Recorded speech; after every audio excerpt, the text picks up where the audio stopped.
Hello प्यारे बच्चों, Lakshman classes में आपका स्वागत है। आज हम लेके आए हैं आपके लिए 10th क्लास का सामाजिक का मॉडल पेपर।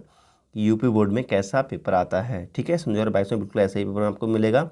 निर्देश देख लीजिए, बहुत इंपॉर्टेंट निर्देश हैं, ठीक है। तो बेटा देखेंगे, समय आपको मिल जाता है 3 घंटा 15 मिनट का और पूर्णांक है 70 का। निर्देश देखते हैं कि निर्देश क्या क्या दिए हैं, ठीक है। निर्देश देखना बहुत ज़रूरी है। पहला निर्देश, प्रारंभ के 15 मिनट आपको पढ़ने के लिए दिए जाते हैं, ठीक है। दूसरा, यह प्रश्न पत्र 2 खंडों का और खा में विभाजित है। प्रत्येक खंड के सभी प्रश्नों को एक साथ हल करना आवश्यक है। प्रत्येक खंड का उत्तर नए पृष्ठ से प्रारंभ कीजिए। समझ में आई बेटा बात आपको? मतलब बात यह है, आपको पहले खंड का लिख लेना है, अपनी कॉपी पे लिखना है खंड का लिखने के बाद अंडरलाइन कर लेना। उसके बाद आपके जो भी इसमें क्वेश्चन के आंसर आप जानते हैं वो आप लिख लें, ठीक है। उसके बाद आपको जो क्वेश्चन के आंसर सही से नहीं पता है वो क्वेश्चन सॉल्व कर लें। उसके बाद जब ये कंप्लीट हो जाता है खंड का, आपको जो आते हैं वो, जो नहीं आते हैं वो, आपने खंड का कंप्लीट कर लिया है, फिर आप क्या काम करें, नया पेज, मतलब पेज पलट करके नए पेज से आप हेडिंग डालेंगे खंड खा, और खंड खा डाल करके सभी खंड खा के क्वेश्चन कर लेंगे। इस तरीके से आपको लिखना है, ठीक है। ये गलती नहीं करना है कि आप खंड का के मान लीजिए 4 क्वेश्चन आते हैं, आपने कर लिए, उसका हेडिंग डालिए खंड खा, उसके 4 क्वेश्चन कर लिए, उसका हेडिंग डाला खंड का, जो नहीं आते हैं वो करने बैठ गए। ऐसा नहीं करना है बेटा। खंड का में आता है वो भी कीजिए, नहीं आता है वो भी कीजिए, सारा कर लीजिए। उसके बाद नए पेज से हेडिंग डालेंगे खंड खा, फिर आपको वो कंप्लीट करना है। तो इस तरीके से करना है आपको। निर्देशों को आप विशेष ध्यान रखेंगे, ठीक है। प्रत्येक प्रश्न के लिए निर्धारित अंक उसके सामने अंकित हैं। नेक्स्ट पॉइंट, प्रश्न पत्र में 4 प्रकार के प्रश्न होते हैं: बहुविकल्पीय, अति लघु, लघु उत्तरीय, दीर्घ, जिनके संबंध में निर्देश दिए गए हैं और इन निर्देशों पे हमें फोकस करना है, ठीक है। खंड का और खा, खंड का तथा खंड खा खंड हेतु दिए गए मानचित्रों को उत्तर पुस्तिका में मजबूती से संग्रहण कीजिए, ठीक है बेटा। मानचित्र जो आपको भरना होगा वो आपको अपनी उत्तर पुस्तिका में धागे से मजबूती से बांध देना है। नेक्स्ट पॉइंट है, दृष्टिबाधित परीक्षार्थियों के लिए मानचित्र के स्थान पर अलग से खंड का में प्रश्न संख्या 14 और खंड खा में प्रश्न संख्या 28 के लिए उत्तर लिखने को दिए गए हैं, ठीक है बेटा। तो बेटा आपको इस खंड का में जो प्रश्न संख्या 14 होगी ना, उसके नीचे एक बार 14 और लिखा हुआ होगा। तो एक जो 14 क्वेश्चन नंबर होगा वो आपके लिए होगा मानचित्र वाला, और दूसरा जो होगा वो होगा जो दृष्टिबाधित हैं उनके लिए, ठीक है। ऐसे ही 28 में भी 2 28 दिए हुए होंगे, ठीक है। तो खैर हम देखेंगे ये भी। अब देखते हैं खंड का में बेटा बहुविकल्पीय प्रश्न है। तुम निम्नलिखित प्रत्येक प्रश्न के लिए दिए गए 4 विकल्पों में से सही जो विकल्प हो वो चुन करके अपनी उत्तर पुस्तिका में लिखना है, ठीक है। तो अब देखो उत्तर पुस्तिका में कैसे लिखना है। आप पहले तो हेडिंग डालेंगे उत्तर पुस्तिका में आप खंड खंड का, ठीक है। फिर अंडरलाइन कर देंगे, फिर स्टार बना के लिखेंगे बहुविकल्पीय प्रश्नों के उत्तर, ठीक है बेटा। बहुविकल्पीय प्रश्नों के उत्तर, ठीक है। उसके बाद लिखेंगे ब्लैक पेन से 1, फिर नीले पेन से लिखेंगे, मान लीजिए आपको इसमें आ सही लग रहा है तो नीचे से आ लिख देंगे, फिर लिखेंगे बेटा 2। समझ में आ गया? इस तरीके से लिखना है आपको। और ठीक है बेटा, तो देख लीजिए लोकसभा में नियमित सदस्यों की संख्या, नामित सदस्यों की संख्या होती है, ठीक है। तो जो भी आंसर सही लगे आप लिख देना। अब मान लीजिए आपको ये वाला लिखना है, ठीक है। तो आप लिखेंगे ब्लैक पेन से 2, और फिर नीले पेन से मान लीजिए आपको जो भी सही लगता हो, मान लीजिए आपको आ सही लग रहा है या खा सही लग रहा है तो खा लिखेंगे, और फिर लिख देंगे यहाँ पर रामकृष्ण परमहंस। समझ में आ रहा है? इस तरीके से आंसर देने हैं बेटा। आधुनिक भारत का निर्माता किसे कहा जाता है? स्वामी विवेकानंद को, रामकृष्ण परमहंस को, स्वामी दयानंद को, राजा मनमोहन राव को। आप मान लीजिए आपको स्वामी विवेकानंद जी लग रहे हैं तो यहाँ पे लिख लीजिए दूसरे का आ, ठीक है, इस टाइप से।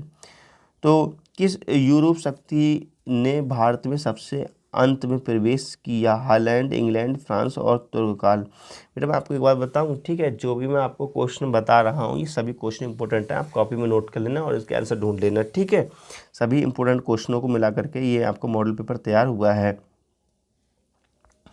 भारत के सर्वोच्च न्यायालय के न्यायाधीशों की नियुक्ति करता है, कौन करता है बेटा? उपराष्ट्रपति, प्रधानमंत्री, राष्ट्रपति या मुख्य चुनाव आयुक्त। ठीक है, देख लेना इनके आंसर क्या होंगे।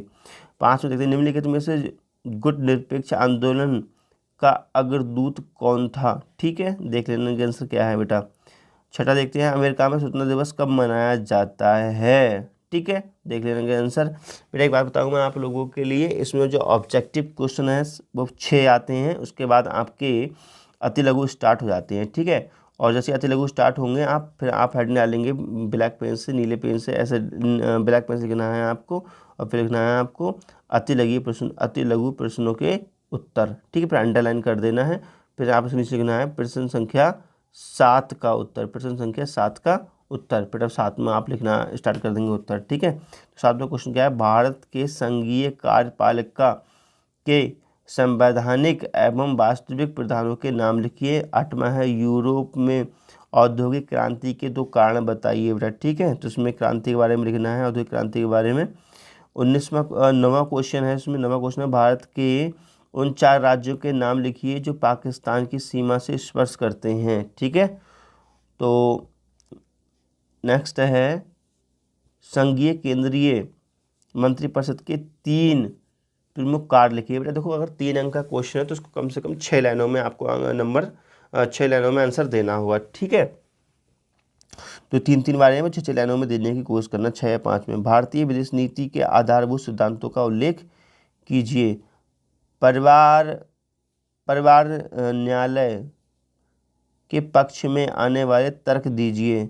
संयुक्त राष्ट्र, अब बेटा ये नहीं आता तो अथवा भी कर सकते हैं। संयुक्त राष्ट्र संघ के किन्हीं 3 अंगों के नाम लिखिए। बेटा आप देखते हैं धीरे धीरे बेटा दें 6, तो 6 दिया हुआ है, 6 अंक। इसका मतलब है आपको कम से कम 1 पेज भरना पड़ेगा 6 अंक को बेटा, कम से कम 1 पेज। और जिसकी स्पीड अच्छी है, राइटिंग अच्छी है, वो कोशिश करना बेटा 1.5 पेज या 2 पेज भर दो।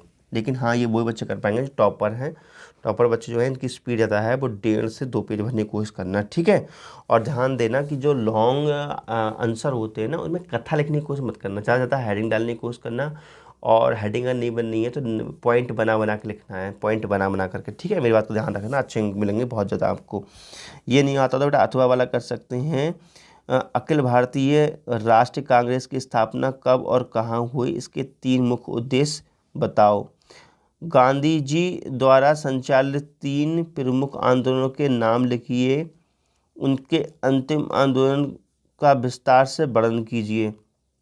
ठीक है बेटा, तो ये 3 व 6 अंक का है। और है, राजा राम मोहन राय कौन थे? उनके प्रमुख कार्य का वर्णन करना है हम लोगों के लिए। ठीक है, अब बेटा मानचित्रकार ये आपको करना है। निम्नलिखित स्थानों को भारत के दिए गए रेखा मानचित्र में ये गोला का चिन्ह द्वारा नाम सहित दर्शाइए, और सही नाम और सही अंकन के लिए आपके लिए आधा आधा अंक निर्धारित किया गया है। ठीक है, तो आपको क्या काम करना है बेटा, अपनी जो उत्तर पुस्तिका है उस पर हेडिंग डालना है मानचित्र कार्य। क्या हेडिंग डालना है? मानचित्र कार्य। ठीक है, उसके बाद आप डालना है प्रश्न संख्या 14 का उत्तर, प्रश्न संख्या 14 का उत्तर। उसके बाद बेटा आपको क्या क्या करना है, लिखा हुआ है वह स्थान जहां भारतीय राष्ट्र कांग्रेस का प्रथम अधिवेशन हुआ। ठीक है, फिर जो भी इसका उत्तर हो, फिर आप इसका उत्तर जो भी हो आप यहाँ लिख देना। ठीक है, तो ऐसे ही सारे करने हैं। सारे करने के बाद आप मानचित्र लेना, और मानचित्र में आपको जो भी स्थान लगता हो वहाँ पे आपको क्या करना है, ये बना देना है और उस स्थान का नाम लिख देना है। ठीक है, जैसे कि मान लीजिए मैं आपको एक एग्जाम्पल दे करके समझाता हूँ। ठीक है, मान लीजिए कोई भी एग्जाम्पल ले लीजिए। इसमें मान लीजिए लिखा हुआ है बहनगर, जहाँ गांधी जी का जन्म हुआ। ठीक है, तो आपके लिए जो भी इसका आंसर सटीक हो, ऐसे मान लीजिए क्वेश्चन लिखा हुआ होता कि आगरा, मतलब ये क्वेश्चन लिखा होता ताजमहल कहाँ स्थित है। ठीक है, तो आपको भारत के एग्जाम देखते जहाँ स्थित होता वहाँ पे ऐसे कर देते। ठीक है, और फिर देते वहाँ पे आगरा, क्या देते? आगरा। ठीक है, ब्रैकेट लिख देते ताजमहल।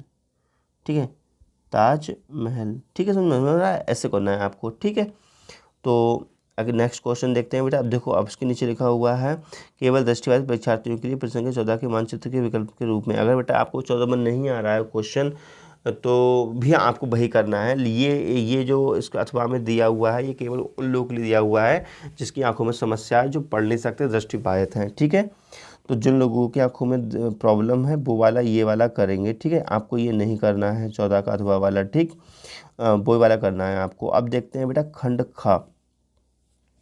निम्नलिखित प्रत्येक प्रश्न के लिए दिए गए 4 विकल्पों में से सही उत्तर चुनकर अपनी पुस्तिका में लिखना है।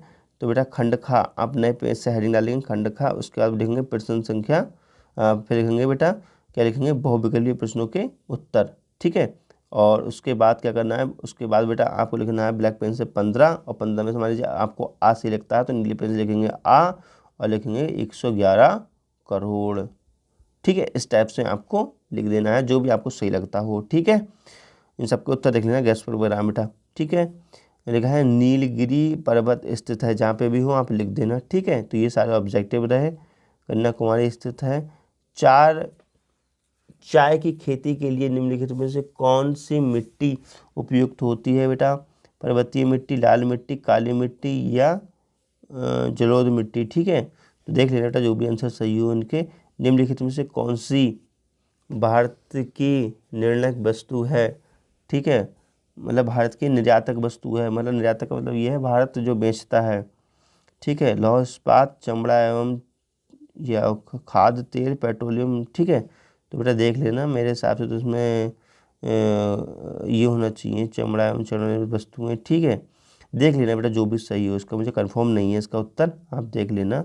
निम्नलिखित में से कौन सा गृह उद्योग है। ठीक है, तो जूट उद्योग होना चाहिए, है ना, जूट उद्योग होता है।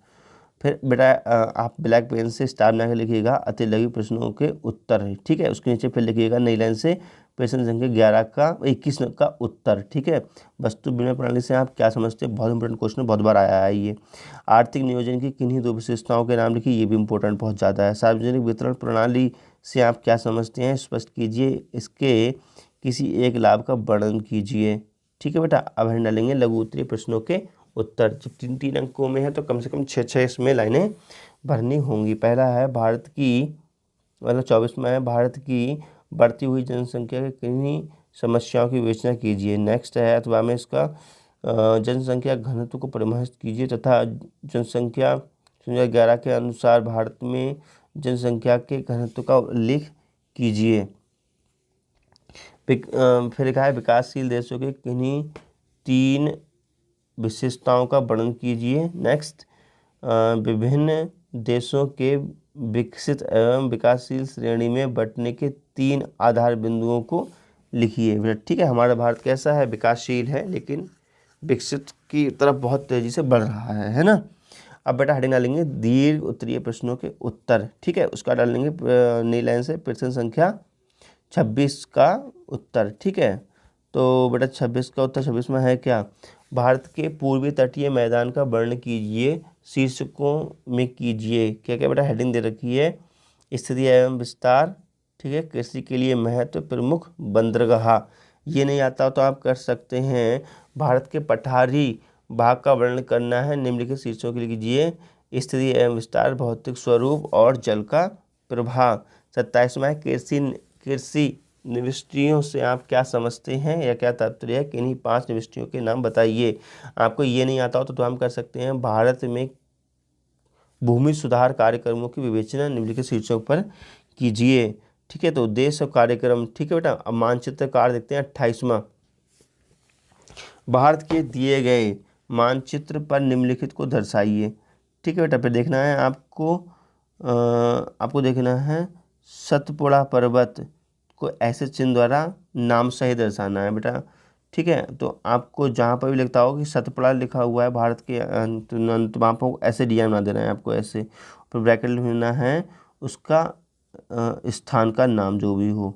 ठीक है, उसके बाद क्या काम करना है बेटा, ऐसे ही आपको सब भर देने हैं। ठीक है, जो जो चिन्ह दिए हुए हैं वैसे ही भर देने हैं।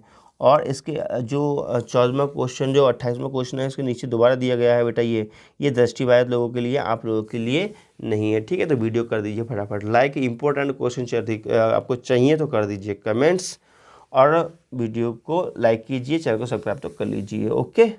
और हाँ, एक बात बताओ कि आपके लिए अब तक जितना भी इम्पोर्टेंट बताया आपको फंसा नहीं फंसा, प्लीज़ बेटा कमेंट कर बताओ। ठीक है, ओके, बाय बाय।